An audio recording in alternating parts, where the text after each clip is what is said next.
agora um bocado olhando para aquilo, porque tu és médica de medicina interna, e aqui também mais já genericamente, que exames?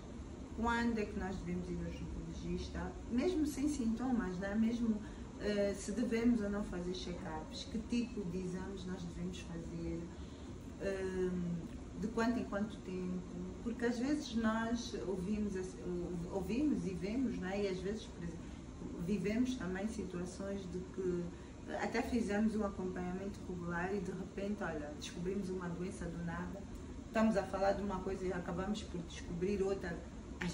Às vezes até acabamos por ter sorte por descobrir o que não estávamos à procura, mas sempre que descobrimos já é um bom sinal, já é um sinal de que temos um problema e precisamos de resolver. Mas o que é que tu recomendas, até mesmo do ponto de vista de medicina preventiva, mulheres, homens, enfim, o que é que devemos fazer, o que é recomendável? Normalmente nós dividimos por etapas, dos 20 aos 40 anos, dos 40 aos 60 e 60 para cima. Dos 20 aos 40, tecnicamente, somos os mais saudáveis, a não ser que tenha história familiar, de alguma doença.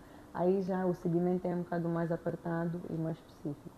Mas, no geral, nos 20, consulta mulheres, consulta de ginecologia, cada 2 a 3 anos, para fazer o exame mamário, o toque vaginal, para fazer a ecografia pélvica dos órgãos reprodutivos e para fazer o Papa Nicolau, que é o teste também para HPV. Isso para as mulheres. Os homens, nesta fase, quase que não têm assim, um rastreio específico. Não é para a não ser, por exemplo, que todo mundo precisa, é de doenças sexualmente transmissíveis. Que a mulher vai abordar isso na consulta de ginecologia e o homem pode abordar isso na consulta de urologia, por exemplo. Por exemplo, naquela idade dos 20 ou 30 é quando supostamente estamos mais ativos. Mas é assim, esclarece-nos aqui uma coisa também. Fazer essa prevenção de doenças sexualmente transmissíveis ou não? Não necessariamente. Porque infelizmente nós não sabemos o que o parceiro está a fazer ou não. Sim, quer dizer, pronto, então, parece que não, mas mais vale prevenir, né? Exatamente. Dizer que todo mundo trai ou não, mas o facto é, o que está dentro do teu poder para resolver, tu tens que ter cuidado e tomar conta de ti. E ponto final. Não podemos ficar assim a pensar, porque não, eu sou casada, ou só tenho um parceiro, mas nós não sabemos o que é que o outro parceiro faz ou não faz. Mesmo confiando, desconfiamos, né? Essa é que é a mensagem. Infelizmente, sim. Tem que ser, né? Porque às vezes acontecem surpresas e temos que estar, cada um tomar conta de si. Exatamente. Ok, então, mas portanto, falaste de uma faixa etária, né? Depois dos 40, aí já mais exames. Quando entramos nos 200, as coisas complicam um bocado mais. Exatamente. Aí temos um rastreio para as mulheres da mama, com mamografia, ecografia mamária também. Os homens é a parte da próstata. Se nunca for a uma consulta de urologia, muitos dos homens começam aos 40. Porque podem ter problemas da próstata, com a hipertrofia, como também podem ter cancro da próstata. Bem, com os 40 é mais raro, mas daí a importância da consulta de rotina para poder fazer o despiste. Então, mas essas consultas, qual é a periodicidade dessas? Uma vez por ano, de 2 em 2 anos? 2 em 2 anos. O que é que tu recomendas? Se tem exames normais. Se estão assintomáticos, de 2 em 2 anos é suficiente. Dos 50 para cima já deve ser anual. Dos 56 já há outros exames, por exemplo, de colonoscopia, que já é importante fazer cada 3 a 4 anos, dependendo de se identificou alguma coisa ou não. Endoscopia também. Por exemplo, há rastreios que se fazem, por exemplo, da aorta abdominal, uma ecografia que começa com os 60. Há vários programas de rastreio em vários países já padronizados pela idade do Sistema Nacional de Saúde e é só uma questão das pessoas estarem informadas. Uma outra coisa que fizemos pouco, mas também faz parte da consulta de rotina, é vacinas. Quando vacinas nós só nos preocupamos com as crianças. E com as crianças? Com as crianças estamos ali focados na vacinação. Depois de adultos parece que já não precisamos de vacinas. Mas tem várias vacinas que os adultos precisam de fazer, mesmo depois dos 50, depois dos 60. Só que as pessoas depois, como não fazem a consulta de rotina, isso fica de parte. O HPV, por exemplo, já tem uma vacina. Mas o HPV, por exemplo, é uma vacina de não é de adultos, começa-se já a tomar mais cedo, né? Porque a presunção é que o HPV é sexualmente transmissível. Exato. A presunção é que quem já é sexualmente ativo pode ter. Então não faz sentido vacinar a quem já apanhou ou já teve ou tem o vírus do HPV a circular. Pode não ser um vírus associado a cancro. Pode ser um vírus que é associado a outras doenças, quase ou doenças assintomáticas até. Então, em termos de planeamento de saúde pública, não vou dar uma vacina a todos, muito menos uma vacina cara. Vou dar uma vacina a pessoas que nunca foram expostas e que eu sei que eu posso prevenir. Então, aí por isso é que o HPV, para as meninas em particular, aí a partir dos 10 anos, o que foi, sim, já se recomenda, exatamente, os médicos começam a recomendar que vacinemos as meninas. Bem que os meninos também podem ser vacinados. Pois, eu ia te fazer essa pergunta. Sim, mas o grande problema é o cancro do colo do útero, que é um cancro que afeta jovens, nos 20 e tais, 30 e tal anos de idade. E temos mais mulheres com cancro do colo do útero do que homens com cancro do reto, ou cancro anal, que pode vir do HPV também. Então, o custo-benefício, saúde pública é direcionado às mulheres, porque é o que afeta mais, uma população maior e tem mais peso no Sistema Nacional de Saúde, em termos de tratamento, em termos de mortalidade. Então, esse é o foco. É o foco, mas os homens também, meninos também deviam ser vacinados. Deviam ser vacinados. Dizes que existe já um género de um protocolo estabelecido para faixas etárias, não é? Como é que esse protocolo, o que esse protocolo envolve? Isso varia de país em país e, mais uma vez, é uma questão de saúde pública e finanças, não é? Mas o Papa Nicolau é no mundo inteiro, cada 3 a 5 anos, dependendo do resultado, é obrigatório. E cada vez mais cedo se começa a fazer o Papa Nicolau, certo? Mas, tecnicamente, se essa próxima geração toda for vacinada, não vamos ter muita necessidade. Muita necessidade, exatamente. Seria maravilhoso. Pois. Em Angola, qual é a realidade? Nós exigimos quer dizer, uma exigência sempre. Os médicos alertam-nos, não é? Mas não está no nosso plano de vacinação. Não está. E também o que acontece, as vacinas normalmente são feitas na saúde primária. O médico de família, o médico geral e familiar. É a pessoa que tem o primeiro contato, normalmente, que tem o plano vacinal, que faz as recomendações. E então, raramente chega além. Quem vai fazer a vacina normalmente é o médico de família ou, por exemplo, uma consulta de GO, ginecologia obstetrícia, desculpa. E então, em Angola, como nós não temos um sistema de saúde primária assim, per si, bem organizado, falhamos muito nesse aspecto. O nosso programa de vacina é mesmo o foco nas crianças. Exatamente. Ok, tá bem. Ok.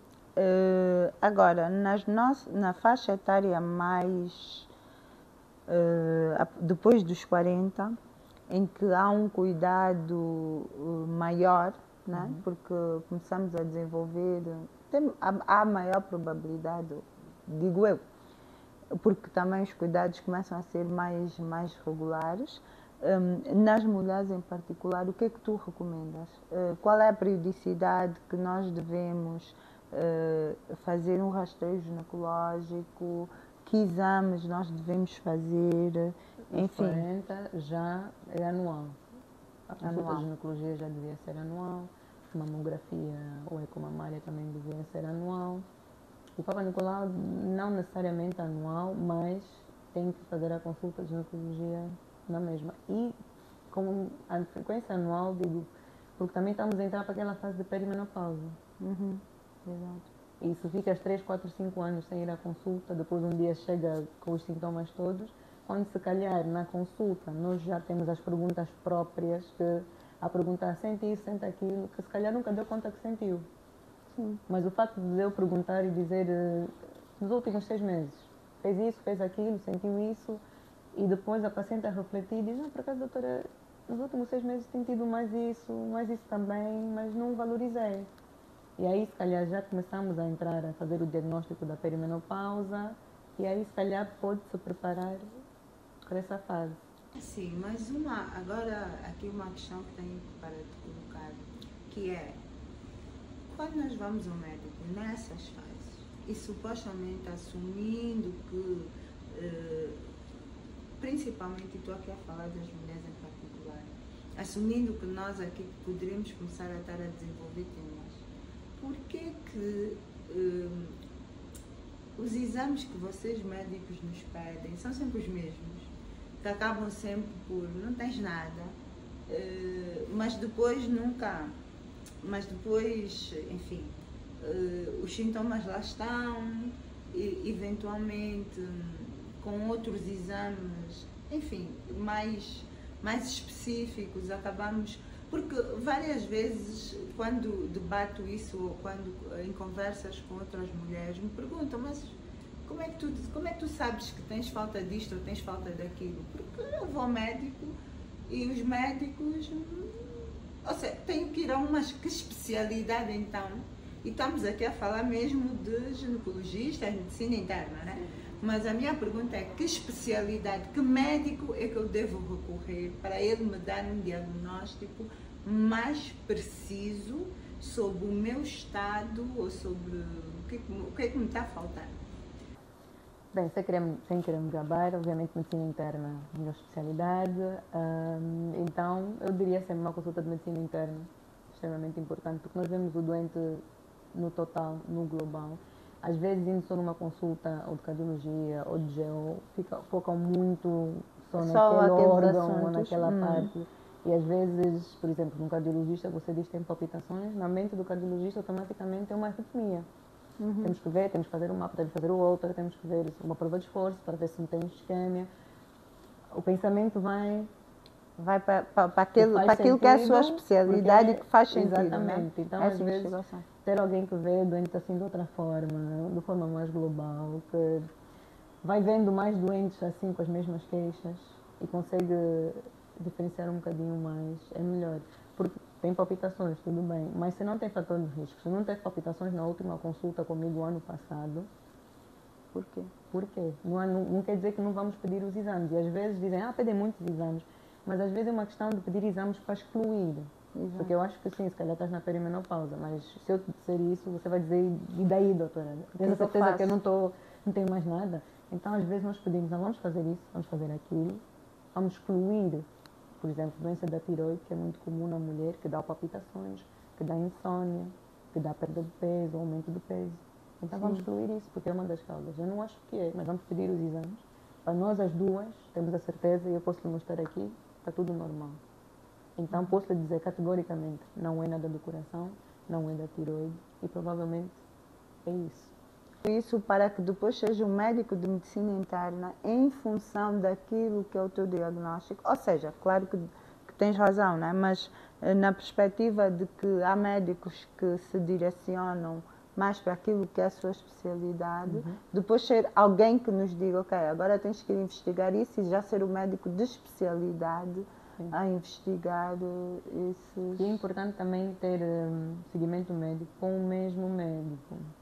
Às vezes as pessoas ficam a saltitar muito esse médico, aquele médico, só porque às vezes tem pressa ou tem os meus resultados, a doutora não está, então não quero esperar, quero mostrar o próximo, o médico está disponível logo amanhã.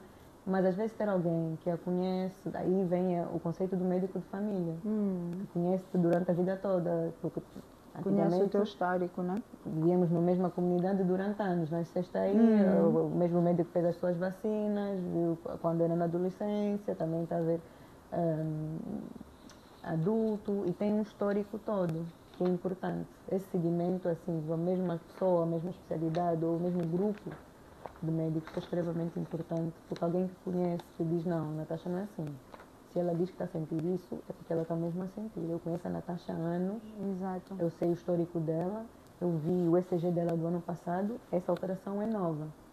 Agora, se fizeste o ECG num outro sítio, não tens a cópia, eu olho para o ECG e digo, tem alguma coisa, mas não sei se é antigo, se é novo, não conheço a senhora, e aí vou ter que pedir mais exames para ter a certeza que não é nada mais grave.